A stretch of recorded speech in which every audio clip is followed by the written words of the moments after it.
I want to thank you for coming and joining us for this great event. Our theme for this year has been Thrive. Now, Thrive has definitions that I'd like to share with you. One is to grow vigorously or to flourish.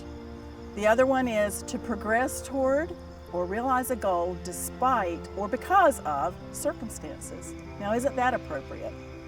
After pressing through 2020 and going into 2021, it was hard to imagine that being the case. At times, we were just trying to survive, much less flourish or thrive. I just recently read a quote from A.W. Tozer, and it says this: "While it looks like things are out of control, behind the scenes there is a God who has not surrendered his authority." I love that because we know that God is in control. Over the past year and a half, we have witnessed God's sovereign hand on this ministry over and over again. When so many obstacles presented themselves around us, it seemed almost impossible to carry on at times, and it would have been easy just to give up. But God.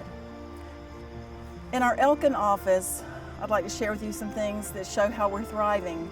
One is by we're continuing to offer our medical services, and Teresa Tucker is our nurse manager, and she is doing a great job overseeing that part of our program, and we have had an increase in our pregnancy tests and ultrasounds during this past year.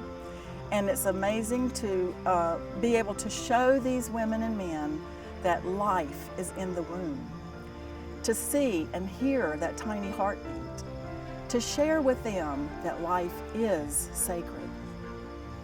We're thriving by walking with our clients throughout the pregnancy and after the pregnancy. And the ways that we do that are offering them classes on parenting and pregnancy that can help them to thrive. And we do this both online and in person. In the ways that we have seen God work through this pandemic, we've been able to offer them online classes as well as in person, because we've had to limit sometimes our contact with them in-house. So to be able to offer that to them online is a great asset. And Sunshine Gillum's done a great job as our client services director, directing that program.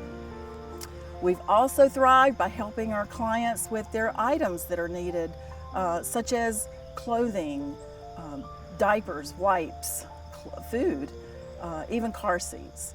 This year, we're excited that we created a new client website designed specifically for women who are considering abortion. This site includes a way for them to actually schedule their appointment right there at their fingertips online, without even having to pick up the phone and call us. This has been a huge improvement over getting women to come and make those appointments and get into the office.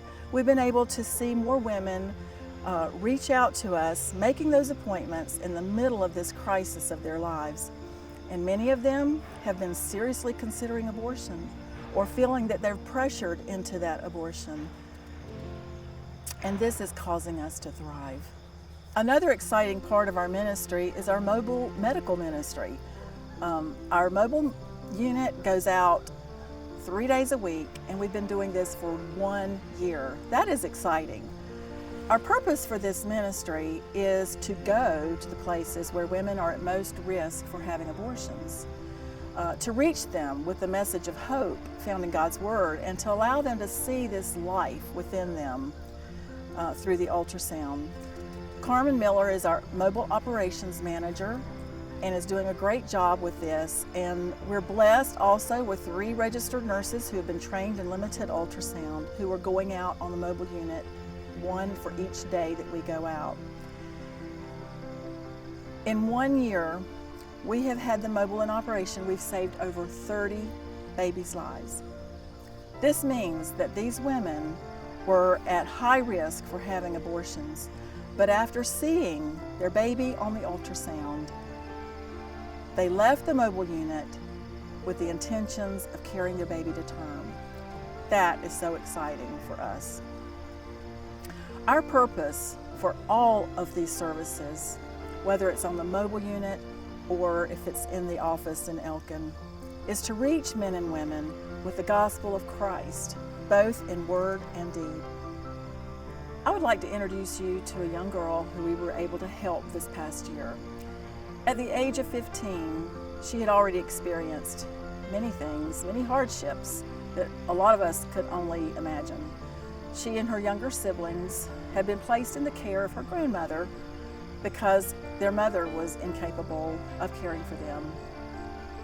As a child living with her mother, she experienced many hardships and had to do things that most young girls aren't capable of or should be responsible for. She was ridiculed and bullied at school. She had many hardships. Thankfully, her grandmother stepped in and was able to care for her and her siblings. She even started homeschooling this young girl because of the bullying problem she was having at school. One day we received a call from the grandmother asking if we could help her. And she was suspicioning that her granddaughter could have been pregnant. So of course we were quickly able to schedule her an appointment. On the day of that appointment, she came in following in the shadows of her grandmother. She was withdrawn, scared, staring down at the floor, not engaging at all, just allowing her grandmother to speak for her. As we went through the pregnancy test, she showed no emotion when the test read positive. Here she is, 15 years old and pregnant. She felt numb, confused, angry, and probably shameful. Even during the first ultrasound that we did with her, we noticed that she was distancing herself from the pregnancy. She would not even look at the screen of the ultrasound of the baby. This was very concerning to us. We were concerned that she could have easily found a way to get an abortion. We were also concerned that she wouldn't be able to parent this baby and that maybe adoption would be a more suitable choice for her. So we prayed for her and continued to work with her as her grandmother continued to bring her in for her pregnancy classes. We offered her more ultrasounds in the weeks to come so that she could see how the baby was growing. At each appointment that she came to, she eventually started warming up and became more engaged with us and also showing more interest in her baby. She finally started showing that interest we were looking for her to connect with her baby. In fact, she even wanted to shop in the baby boutique for her child. We knew right then and there that she had turned the corner and that there was hope. To our amazement, this young girl was able to rise above all the obstacles in her life. She had her baby girl, and today she and her baby are thriving. She was so proud to come to the office and introduce her baby girl to us. She made the decision to parent and is doing a great job, even breastfed her baby. She took a part-time job, went back to school to finish her high school and start college classes, is a single parent, and continued to take our parenting classes at Lifeline. Wow, that's God. Thank you for standing with us in this passion for life and for girls just like the one I described. This year, God has made us aware that we need to be planning for a more permanent home for Lifeline.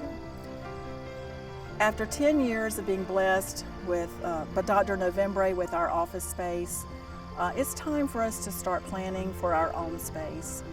We would like for you to pray with us about this need and that we would listen to that still small voice as we want more than anything to do God's will. Thank you for helping us stand in the gap and fight for the life of the unborn. Thank you for your support and your prayers.